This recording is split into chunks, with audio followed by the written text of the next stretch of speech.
Bet, nu, protams, es nepalaidīšu izdevību bišķi nepabojāt vakaru.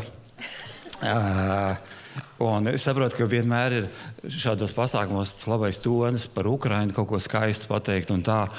Es tomēr gribu atgādināt, ka valstī visu laiku cauri iet vagoni no Krievijas. Pagājušajā gadu Latvijas imports uz Krieviju bija 400 miljoni un otrā virzienā miljārds, vairāk kā miljārds.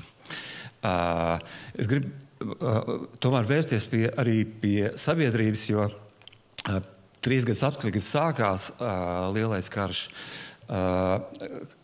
mākslinieki un kultūras darbinieki kopš tā laika tur ir tāds totāls boikots. Jā, pašā sākumā daži no viņiem pārnāca mūsu pusē, kāds aizgāja arī tajā pusē, kā zināms, bet kopš tā laika 3 gadus mākslā un kultūrā nav vispār nekāda sadarbība, vispār iespējama. Ja kāds kaut ko tādu darīt, viņu uzreiz vienkārši nošaut, laikam. Vienkārši tas ir izslēgts. Visa pārējā sabiedrība un ekonomika, neskāpēc ar to 3 gadus nodarbojās. Valdība to atbalsta, visiem tas liekas ok. Tā ka nākamreiz, kad kāds īpaši politiķis runāšu tās smukās runas par Ukrainas atbalstu, vienmēr atcerieties to, ka Latvijas valsts lielā mērā finansē Ukraiņas slepkavošanu.